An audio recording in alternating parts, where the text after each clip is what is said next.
to better understand who I am and what I stand for and what my vision is for the Republican Party of Texas. And I also want you to know why I'm running. And really what I'd like to do is get up here and speak for a little while, but really spend the bulk of my time talking and answering your questions. It's really one of my favorite things that I get to do when I go and speak to delegates in SD1. And so for those of you who don't know me yet, my name is Kristen Bentley, and I'm running to be your SREC committee woman, and that's your governing board of the Republican Party of Texas. I'm a Christian, a constitutionalist, and a conservative. And I've actually been accused of being too conservative, if y'all can believe that. And I actually take it really as a compliment. I'm a lifelong Republican, and I'm going to come down here, if that's okay, because I can't see your faces. That light is in my eyes, and I don't like that. I want to be able to look at you. I'm a lifelong Republican, and I'm a sixth-generation Texan, which makes me a daughter of the Republic of Texas, a non-member, but a daughter to her.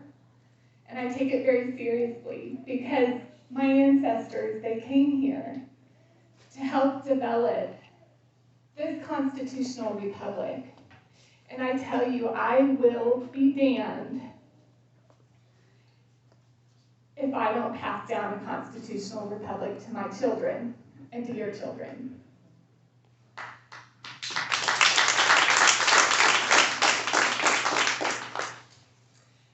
That's what motivates me.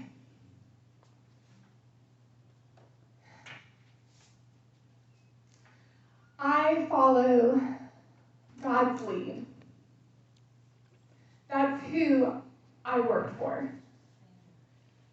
And I will tell you that He gave me my children to protect and defend. And my children are going to know that I fought for Him. And I will tell you that I have to make a lot of sacrifices in order to do what I'm doing, to fight for them. And so I don't want it to be in vain. I just take it so seriously, and I want y'all to know that, if nothing else today. But I think a lot of y'all also know that while I grew up in the best place on earth, here in Texas, I think most of you know that I spent most of my adult life in California. And I've told some of you, I've looked you in the face and I said, don't hold it against me. Because I promise you, I am through and through a true Texan, and I always have been. Because as my daddy told me, you can take the girl out of Texas, but you cannot take Texas out of the girl. And I'm going to tell you, I know what it's like to be homesick for your state, terribly homesick. And we don't ever want to be in the position as Texans, living in Texas, being homesick for what we once had. So I woke up one morning in the winter of 2019 with the most overwhelming feeling of my life. Get out. You have to get out of California. Some of you have heard me tell this story, but I love telling it, and so I'm sorry, you're going to have to listen to it again. Because it was one of the most profound moments in my life. And I went to my husband that morning, and I said, we got to get out of here. We've got to get out of California. I have a very strong feeling about it. We need to get out. And so my husband, you have to understand, we have a family business that he managed and owned. And it was a really hard thing for him to hear because we had a very established life in California. But he describes me at that time for 3 months as a caged animal.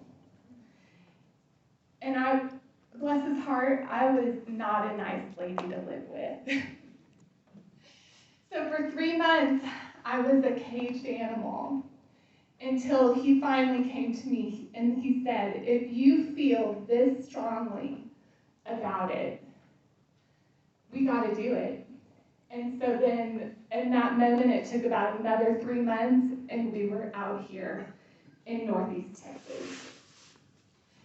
And that is when the caged lion was released.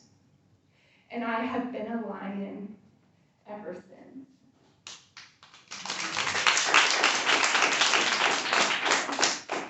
So when we got out here in August of 2019, I got involved. I had already known about Joanne and Grassroots of America, We the People. And so I started to get involved in meetings, but what happened to really, really get me, the catalyst for getting me highly involved in Texas politics was the lockdowns that we all experienced in 2020. And lockdowns that were unprecedented and unconstitutional violations of our liberty, God-given liberty. And so I started an organization called Texas Freedom Coalition. And in the very beginning, that first year in 2020, we focused a lot on organizing rallies in order to oppose the lockdowns and the mask mandates and to open Texas. And in the last 2 years, I've organized or participated in over 100 events that focus on educating on issues, rallying behind issues, legislative days, get out the vote. We've done so many things. And I'm very proud to say that in the last primary, we organized over 45 events that were related to issues, where we would also invite candidates who were running to come and speak.